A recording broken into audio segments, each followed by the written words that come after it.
पञ्चमा एते महायज्ञाः सतति प्रतायन्ते सतति संतिष्ठन्ते देवयज्ञः पितृयज्ञो भूतयज्ञो मनुष्ययज्ञो ब्रह्मयज्ञो. The Vedas teach that every human life is sustained not merely by what it receives, but by what it offers. They speak of 5 eternal responsibilities to the divine, to our ancestors, to all living beings, to fellow human beings, and to knowledge. For most, these remain sacred ideals. For a rare few, they become a way of life. This is the story of one such life, Gujjadi Narasimha Nayak. Gujjadi, a quiet coastal village near Udupi, the ancestral home that gave the Gujjadi Nayak family its name. A few kilometers away lies Brahmavar, where on 22nd July 1926, Gujjadi Narasimha Nayak was born. His parents, Lakshman Upendra Nayak and Yamuna, owned little in material wealth, but instilled in him values of integrity, dignity of labor, and an unwavering faith in life. Poverty was never just the absence of money. It could take away health, education, dignity, and opportunity. He lost his younger brother at an early age. He witnessed the humiliation of his family's belongings being seized for an unpaid house tax. Poverty forced him to discontinue his education after the 8th standard. As his father grieved over being unable to pay, Narasimha gently said, "Do not worry, I will work. I will make something of my life." His formal education ended that day, but the education of life had only just begun. Every occupation left behind a lesson.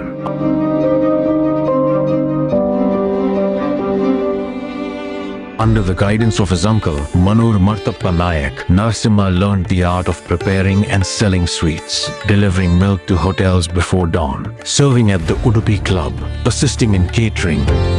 By 1942, 16-year-old Narasimha Nayak had hoped to secure a government job. Life, however, had chosen a different path. He was introduced to Burde Sadanand Kamath, proprietor of Neo Jewellery Mart in Udupi. The position offered a salary of just 3 rupees a month. Yet, trusting his uncle's advice that the gold trade held a brighter future, he accepted the offer. On 25th May 1942, Narasimha Nayak joined Neo Jewellery Mart. In Burde Sadanand Kamath, he found not merely an employer, but a mentor who would shape the next 21 years of his life. Kamath saw in the young Narasimha a man of character. He patiently introduced him to every aspect of the jewelry trade, entrusting responsibilities and believing that trust was the finest teacher. These principles would become the foundation of Narasimha Nayak's life and legacy. In 1942, Narasimha Nayak was introduced to another institution that would profoundly shape his life, the Rashtriya Swayamsevak Sangh. Namaste sada vatsale matrabhume. For Narasimha Nayak, the Sangh became far more than an organization. It was a lifelong school of character. He longed to see Mother India free from foreign rule, and as a Swayamsevak, he actively participated in the freedom movement.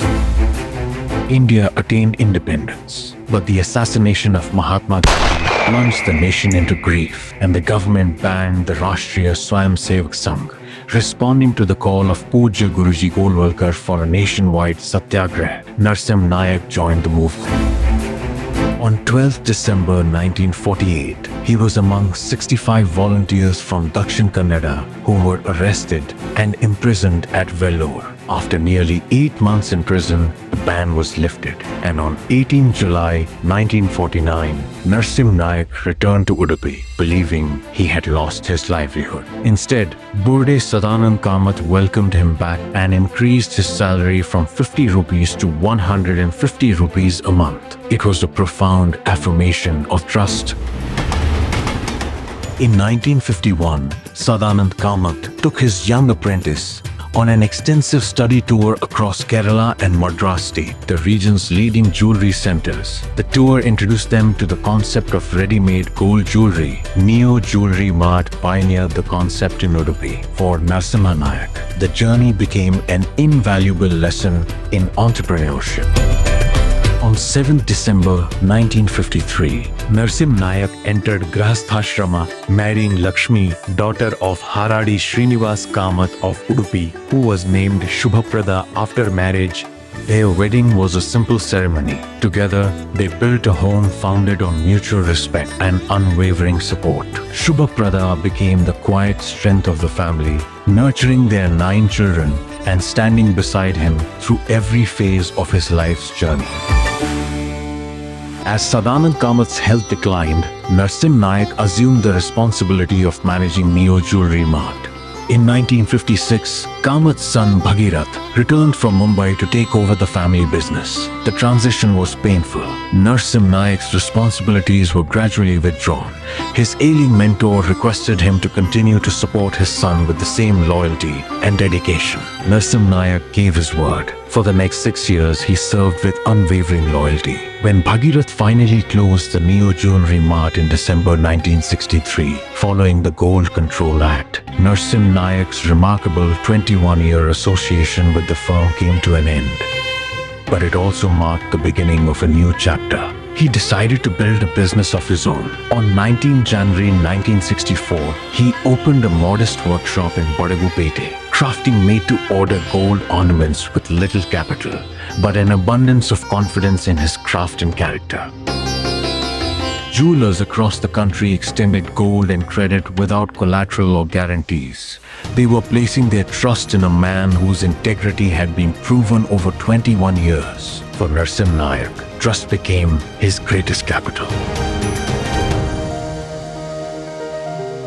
In 1969, Udupi was chosen to host the first major state conference of the Vishwa Hindu Parishad in Karnataka. As Joint Secretary of the Reception Committee, Narasimha Nayak dedicated his Tanu Mana Dhana to the success of the conference. Preparations had been made for 5,000 delegates. Nearly 17,000 arrived. Yet, through meticulous planning, disciplined volunteerism, and wholehearted community participation, the conference concluded successfully. In 1972, he spearheaded the Ramayana and Mahabharata examination scheme. Through his dedicated efforts, nearly 150 schools and around 6,000 students participated every year. In 1975, the emergency was imposed. Across the nation, lakhs of citizens joined the movement to restore democracy and civil liberties. Swayamsevaks of the Sangh were at the forefront. Among them was Gujjadi Narasimha Nayak. Every Swayamsevak had one mantra on his mind. Charai Veti, keep moving, keep marching. Charai Veti, यही तो मंत्र है अपना, नहीं रुकना.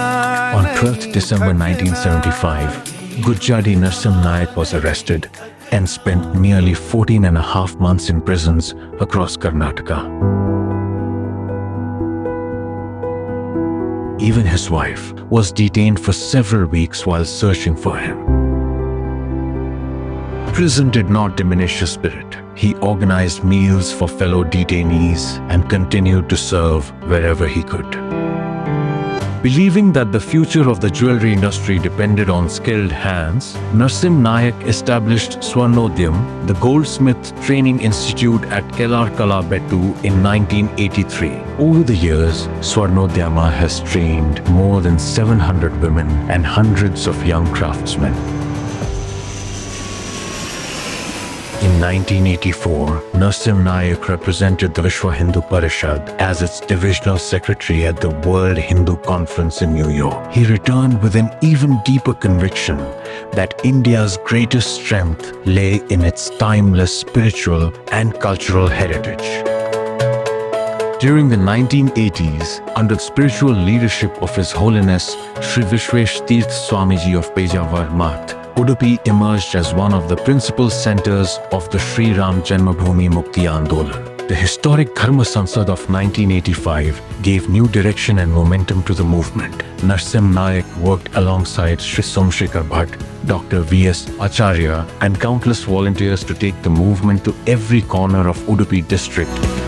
While Narasimha Nayak devoted himself to both his enterprise and public life, a quiet strength was steadily growing behind him, his children. As they matured, they gradually assumed greater responsibilities, becoming not merely successors to the business, but trusted partners in the values and vision he had built. In 1988, as the next generation entered the business, Narasimha Nayak renamed the enterprise Gujjadi Narasimha Nayak and Sons, and the flagship jewelry showroom brand Swarna was born. Narasimha Nayak embraced computerized accounting and inventory management, making his enterprise one of the earliest jewelry businesses in India to adopt computer technology.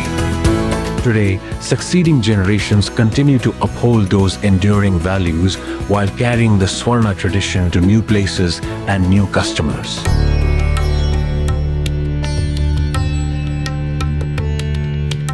Many honor their ancestors through traditional rituals and family customs. Gujjadi Narasimha Nayak chose to honor them by restoring their legacy. His extraordinary efforts reunited nearly 500 households. His search for a long-forgotten Naga Shila led him to rediscover centuries of family history. He inspired the family to come together for a common purpose, the restoration of their ancestral temple and traditions. Under the guidance of His Holiness Sri Sudhindra Tirth Swamiji of Sri Kashi Math, the Sri Lakshmi Narayana temple was consecrated in 1979, once again becoming the spiritual heart of the Gujjadi Nayak family.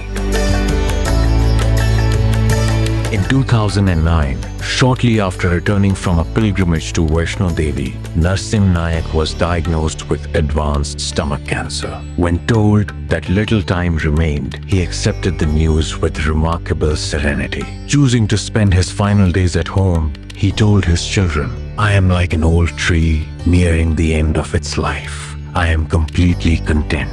Let me spend my remaining days at home, surrounded by my children and grandchildren." Over the next 45 days, his home became a place of love and togetherness, where family, friends, and RSS pracharaks gathered to be with him. He traveled to Bengaluru to meet Sri Mohan Bhagwat ji. On 20th December 2009, surrounded by his family, Gujjadi Narasimha Nayak passed away peacefully at the age of 83. The life of Gujjadi Narasimha Nayak reminds us that true success is measured not merely by what we earn, but by what we leave behind. In fulfilling his duties to the divine, his ancestors, his family, society, and future generations, he quietly lived the timeless ideals of the Pancha Mahayajnas. His footsteps may have come to rest, but the path he walked continues before us. As long as we walk with the same faith, integrity, service, and compassion, his journey will never truly end. He kept walking. Now, the path is ours to continue. सतत चलना, सतत चलना, सतत चलना, यही तो मंत्र है अपना, शुभंकर मंत्र है अपना। चरण